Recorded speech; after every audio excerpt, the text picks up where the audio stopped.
কখনোই কোনো অজানা বা অচেনা ব্যক্তির দেওয়া কোনো গিফট বা কোনো খাবার যতই লোভ লাগুক না কেন গ্রহণ করা উচিত না।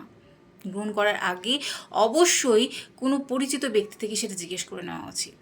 না হলে হতেই পারে সেই জিনিসটার পেছনে কোনো খারাপ উদ্দেশ্য লুকিয়ে রয়েছে যা আপনার জন্য ক্ষতিকারক। তাই বলি কি, এই সমস্ত জিনিস থেকে দূরে থাকাটাই ভালো। আর এরকমই বিষয় রিলেটেড আজকে গল্পটি, যা শুনে অবশ্যই আপনাদের ভালো লাগবে। নমস্কার বন্ধুরা, আমি সঙ্গীতা রাজ। আমি এসে গেছি আর একটি ভৌতিক কাহিনী নিয়ে, যা শুনে আপনার গায়েও কাঁটা দিয়ে উঠবে। আজকের গল্পটি পাঠিয়েছেন কিংশুক সেট। তো চলো শুরু করা যাক। অফিস থেকে ফিরে নিউজ চ্যানেলে রাজনৈতিক আলোচনা শোনায় অয়নের রোজকার অভ্যাস। আজও তার ব্যতিক্রম ঘটেনি। হঠাৎ কলিং বেলের আওয়াজে তার ছন্দপতন ঘটল। এক রাশ বিরক্তি নিয়ে দরজা খুলেই দেখল একজন ডেলিভারি বয় খাবারের প্যাকেট হাতে দাঁড়িয়ে। নমস্কার স্যার, আমি শপিনোস ফুডস থেকে আসছি।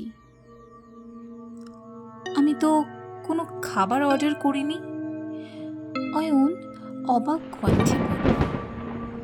Happy birthday sir. অয়ন এবার যারপরনায় বিস্মিত। লোকটি কিভাবে জানলো আজকে ওর জন্মদিন? তবে কি কোনো বন্ধু ওকে সারপ্রাইজ দিল? অয়নের মুখের ভঙ্গিমা দেখে লোকটি সম্ভবত আন্দাজ করতে পারল। স্যার, আপনি হয়তো ভাবছেন আমরা কিভাবে জানলাম। কয়েক মাস আগেই আমাদের কোম্পানি শপিনোস ফুডের পক্ষ থেকে সামাজিক মাধ্যমে বিভিন্ন খাবার নিয়ে সার্ভে করা হয়েছিল।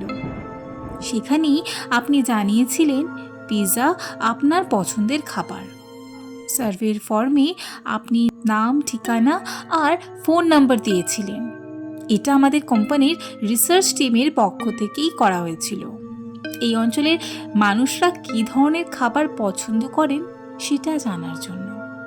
আর সেই ডেটাবেস থেকেই লটারির মাধ্যমে আপনাকে নির্বাচিত করা হয়েছে এবং আপনার জন্মদিন উপলক্ষে উপহার হিসেবে কোম্পানির পক্ষ থেকে আপনার পছন্দের পিৎজা দেওয়া হয়েছে।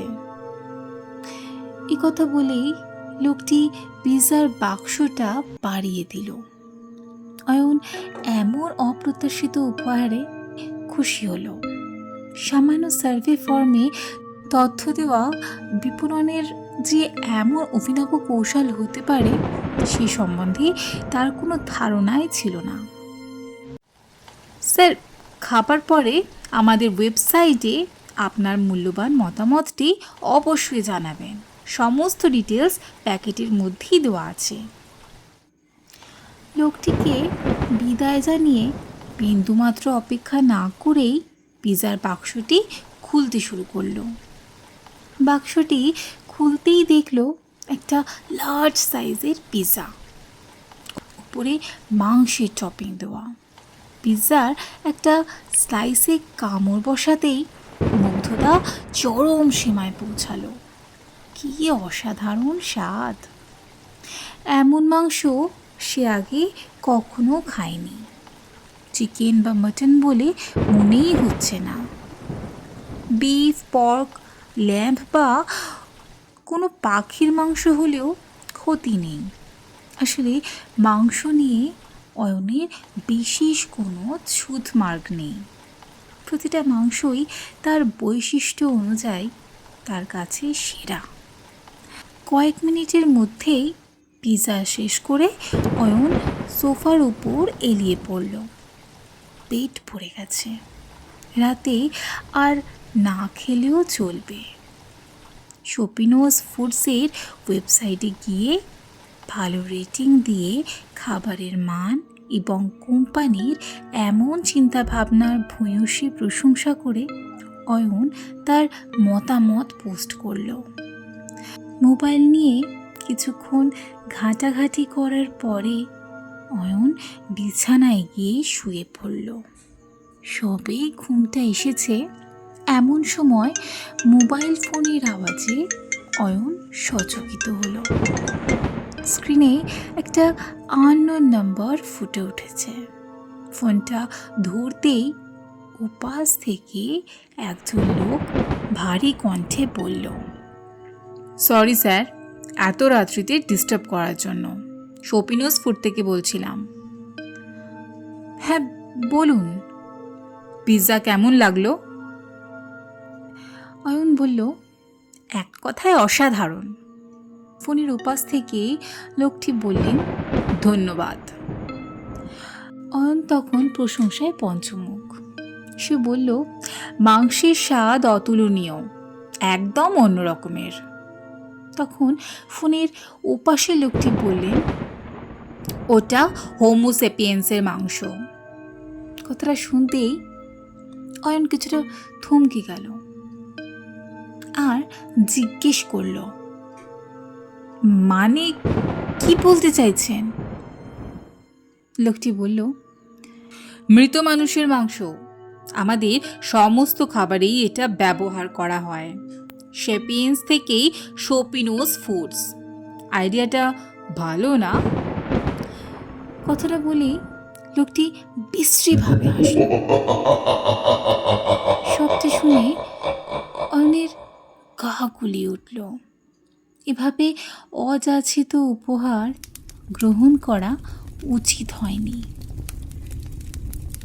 পাতাবি, আমার কথা শুনতে পাচ্ছ?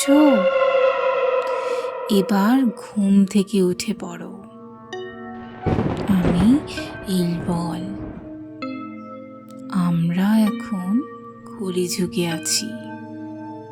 আমাদের পুনর্জন্ম হয়েছে, আর আমাদের লক্ষ্য মানব শরীর দখল করে শয়তানের কাছে সমর্পণ করা।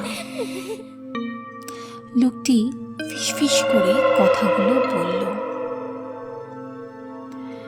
অয়ন অদ্ভুতভাবে কিছুই বুঝতে পারল না। এই সমস্ত কিছু যেন অয়নের মাথার উপর দিয়ে চলে যাচ্ছে।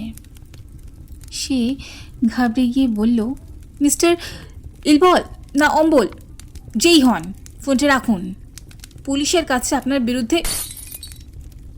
কথাটা শেষ করার আগেই পেটের আচমকা যন্ত্রণায় অয়ন কথাটা শেষ করতেই পারল না।